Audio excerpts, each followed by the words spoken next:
और बात करके इस बात को जरूर बताने की कोशिश करूंगा कि लोगों का विश्वास और डबल इंजन की सरकार से उठ रही है। बहुत लोग सोचते हैं कि पहले पार्टी है तो मैं हूं, और मैं सोचता हूं कि पहले हमारे लोग हैं तब तक। और जमात में लाकर के जमात के लोगों का इस आंदोलन ऐसा खड़ा कीजिए 2 दिन 4 दिन के अंदर में कि गाय घाट में वोट का बहिष्कार हम लोग कर रहे हैं, सिर्फ इसलिए कि जब तक हमको डबल इंजन की सरकार से न्याय नहीं मिलता है। नमस्कार, आप देखना शुरू कर चुके हैं लाइव सिटीज को। मेरा नाम अभिषेक है। गायघाट के मैठी में बीजेपी विधायक राजू सिंह ने सरकार को खुली चुनौती दे दी है कि अगर 3 दिनों के भीतर कार्रवाई नहीं होती है, थानादार पर कार्रवाई नहीं होती है, तो आंदोलन की चेतावनी दे दी है। बीजेपी विधायक राजू सिंह ने साफ साफ कहा है, पहले जनता है, बाद में पार्टी है, बाद में विधायक बनूंगा, पहले जनता का काम करूंगा, तभी जनता के खिलाफ जो ये चीजें की गई हैं उसको लेकर बीजेपी विधायक राजू सिंह ने खुला मोर्चा खोल दिया है। आप वो वीडियो दिखाते हैं किस तरीके से राजू सिंह ने सीधे सीधे कहा है कि 3 दिनों के भीतर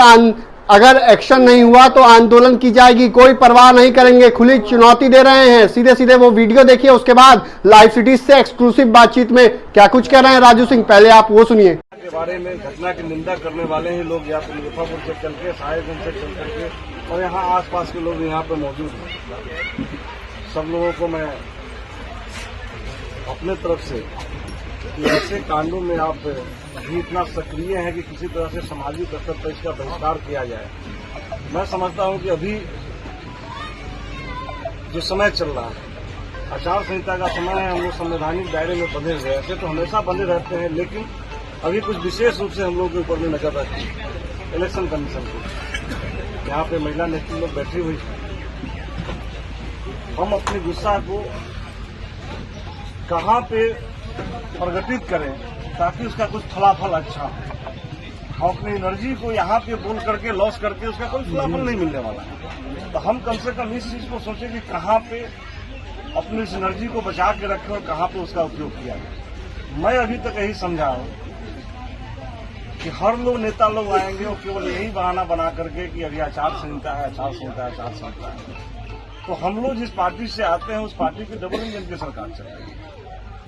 मैं अभी अपने जिलाध्यक्ष से भी बात करूंगा, अपने दल के नेताओं से बात करूंगा, सम्राट चौधरी से भी बात करूंगा, और बात करके इस बात को जरूर बताने की कोशिश करूंगा कि लोगों का विश्वास और डबल इंजन की सरकार से उठ रही है। और मैं समझता हूं, मैं अपने बारे में आपको बता रहा हूं कि बहुत लोग सोचते हैं कि पहले पार्टी है तो मैं हूं, और मैं सोचता हूं कि पहले हमारे लोग हैं तब तक।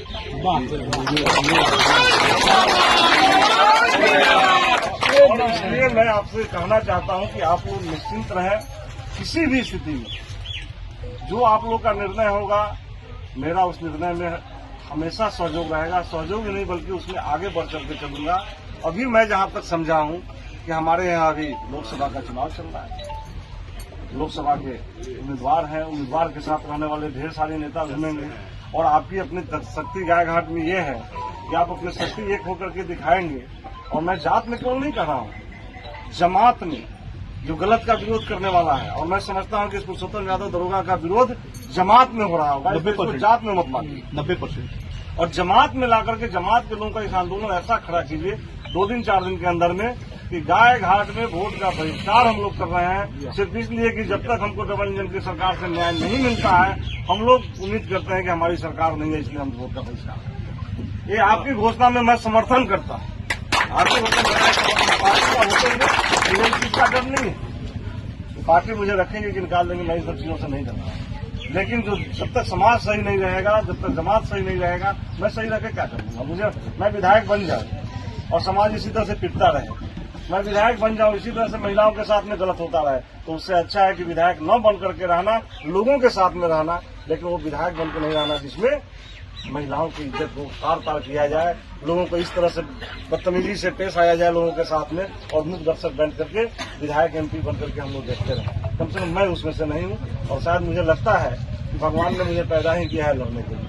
जब से राजनीतिक में आया हूँ जिला में, आप देख रहे होंगे सब लोग राजनीतिक करता है, मैं लड़ता ही, और उम्मीद करता हूँ कि आप लोगों का सहयोग मिलता रहेगा। और इस गाय घाट की लड़ाई को हम यहीं पर नहीं छोड़ने वाले हैं। पुरुषोत्तम यादव 1-2 दिन के अंदर में यहाँ से नहीं जाता है, तो मैं उस आचार संहिता की परवाह भी नहीं करूंगा आपके साथ मिल करके। और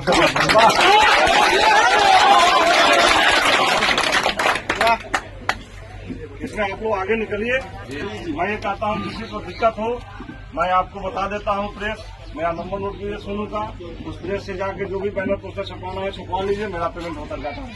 आप लोग हमारे साथ बातचीत करने के लिए बीजेपी के विधायक राजू सिंह जी है। राजू सिंह जी, आपका एक वीडियो सामने आया है जिसमें आप काफी गुस्से में लग रहे हैं और साफ साफ कह रहे हैं ये जो घटना हुई है, इस घटना को लेकर आंदोलन की बात कही है आपने और साफ साफ कहा है पहले जनता है फिर बाद में पार्टी है। नहीं, बिल्कुल मानवता को शर्मसार करने वाली कहानी जो मैठी में हुई है वो बिल्कुल मानवता को शर्मसार कर देने वाली है। और अभी तक पता नहीं किस तरह के लोग हैं, प्रशासन के लोग। वहां पे बच्ची जो बता रही थी 15-16 साल की बच्ची रही होगी, मैंने देखा उसका पैर टूटा हुआ है और वो बोलने में शर्म कर रही है कि उसके साथ में किस तरह से छेड़खानी किया गया। उसको घसीट कर ले गया वो अपनी कपड़े को दिखा रही थी, कपड़ा पूरा फटा हुआ है। और इस तरह जब मानवता शर्मसार होगी तो निश्चित रूप से पहले समाज है, पहले जमात है, उसके बाद ही पार्टी है। अच्छा, क्या लगता है इस घटना को लेकर, मतलब किस पर आरोप, पुलिस पर आरोप लग रहे हैं, एक थानेदार पर आरोप लग बिल्कुल, रहे हैं? एक थानेदार हो तो पता नहीं, हमको लगता है कहीं ना कहीं से वो मतलब साइको नहीं होता है, वो साइको है। और वो ऐसे साइको को कैसे वरीय पदाधिकारी थाने दे रहे हैं समझ में नहीं आ रहा है। पूर्व की घटना 5-6 महीने पहले घटना आप लोग देखे होंगे पारू में, साल भर पहले घटना साहेबगंज में। वो जहां जा रहा है जिस थाने पे साइको की तरह करता है और फिर वो इस तरह का उसे थाने देना, वैसे व्यक्ति को थाने देना मेरे समझ से बाहर की बात है। मैंने एसपी साहब से बात भी की थी और बड़े पदाधिकारियों से मेरी बात होगी, मैं होम सेक्रेटरी से भी बात करूंगा। इस तरह के थाने को थानेदार बना करके कहीं न कहीं बिहार को शर्मसार किया जा रहा है। क्या मांग करते हैं? ऐसे थाने को थाने नहीं बल्कि ऐसे थाने को लाइन में होना चाहिए, नहीं तो ऐसे इस तरह के थानेदार पे अगर दोष साबित होता है तो इसे निलंबित करना चाहिए, इसको सेवा मुक्त करना चाहिए ऐसे थानेदार को। नहीं, आपने साफ साफ कहा है डबल इंजन की सरकार में न्याय नहीं हो रहा है, ऐसा आरोप आपने लगाया है। नहीं नहीं, न्याय नहीं हो रहा है ऐसा मैंने आरोप नहीं लगाया है। न्याय की बात हम लोग कर रहे हैं। अगर इसके साथ न्याय नहीं होता है, देखिए हमारी बात को आप तोड़ मरोड़ कर मत बताया कीजिए। अगर इसके साथ न्याय नहीं होता है तो हम आंदोलन को भी तैयार होंगे। नहीं, आपने सीधे सीधे जो वहां पर कहा है कि डबल इंजन की सरकार है, लेकिन अगर 3 दिनों में कार्रवाई नहीं होती है तो आंदोलन करेंगे। बिल्कुल, मैं अभी भी कह रहा हूं मैं अपने बात पे कि 2-3 दिनों के अंदर, क्योंकि अभी आचार संहिता चल रही है, आचार संहिता में हम लोग बहुत चीजों को, क्योंकि मैं एक नेता हूं, विधायक हूं, एक संवैधानिक पद पे हूं, इसलिए उस तरह की बातों को अगर 2-3 दिनों के अंदर में नहीं किया जाता है तो निश्चित रूप से संविधान के दायरे में रह करके आंदोलन शुरू किया जाएगा।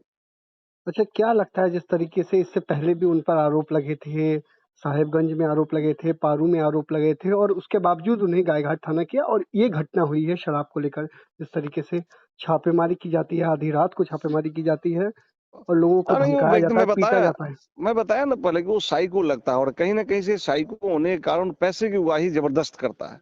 और जब जबरदस्त पैसे की उगाही होती है तो कहीं ना कहीं आखिर क्या क्या कारण है, मैं किसी पर आरोप नहीं लगा रहा, लेकिन ये कहीं सोचने को मजबूर करता है कि आखिर क्या कारण है कि वैसे साइको व्यक्ति को थाने दिया जाता है और वो धन की उगाही करता है, जबरन उगाही करता है। मांग है आपकी कि कार्रवाई की जाए। बिल्कुल बिल्कुल, इसके ऊपर कार्रवाई होनी चाहिए। कार्रवाई केवल थाने से हटाना कार्रवाई नहीं होती है, इसको उच्च स्तरीय जांच करवा करके अगर ये आदमी इसमें संलिप्त मिलता है, उस तरह की महिला के साथ में किया और उस बच्चे के साथ किया, अगर बच्चे को घसीट करके रियल में उसने ले गया है, अगर साबित होता है तो इसको सेवा से बर्खास्त करना चाहिए, सेवा मुक्त करना चाहिए ऐसे व्यक्ति को। इसको लेकर आपने कहा है कि सम्राट चौधरी से भी, मतलब इसको लेकर शिकायत की जाएगी। बिल्कुल, और अपने पार्टी के तमाम शीर्षस्थ नेतृत्व से मिलूंगा और जरूरत पड़ी मुख्यमंत्री से भी मिलूंगा, होम सेक्रेटरी से मिलूंगा। मिलकर के अभी चुनाव के समय में सारे लोग व्यस्त हैं, फिर भी इसी में समय निकाल करके मैं सारे लोगों से मिलकर के बात बताऊंगा कि ऐसे साइको को कोई जगह पे, ऐसे जगह पे रखना कहीं से उचित नहीं है, उचित नहीं। तो आपने सुना कि बीजेपी के विधायक राजू सिंह ने क्या कुछ कहा है। बीजेपी के विधायक राजू सिंह साफ साफ कह रहे हैं जिस तरीके की ये घटना की गई है और थानेदार पर आरोप लगा रहे हैं, साफ साफ पैसे का लेन देन का आरोप लगा रहे हैं, किस तरीके से साइको सनकी थानेदार तक बता दिया है। बीजेपी विधायक राजू सिंह ने थानेदार को सनकी बता दिया है और साफ साफ कहा है कैसे कैसे थानेदारों को थानेदारी दी जाती है, कैसे कैसे पुलिस वाले को थानेदारी दे रहे हैं। ऐसे में अगर 3 दिनों के भीतर एक्शन नहीं होता है तो सीधे सीधे कोई परवाह नहीं करेंगे, कोई आचार संहिता की परवाह नहीं करेंगे, आंदोलन कर देंगे। और साफ साफ कह रहे हैं मुख्यमंत्री नीतीश कुमार से मुलाकात करेंगे, सम्राट चौधरी से मुलाकात करेंगे। जब तक एक्शन नहीं होगा तब तक लड़ाई जारी रहेगी, साफ साफ कह दिया है। अब देखने वाली बात होगी कि इसको लेकर क्या कुछ होता है। उन्होंने साफ साफ कहा है कि पहले जनता है, बाद में पार्टी है, बाद में विधायिका है। तो आपने सुना कि क्या कुछ उन्होंने कहा। बने रहिए लाइव सिटीज के साथ, हमारे यूट्यूब चैनल को सब्सक्राइब करिए, पेज को लाइक करिए।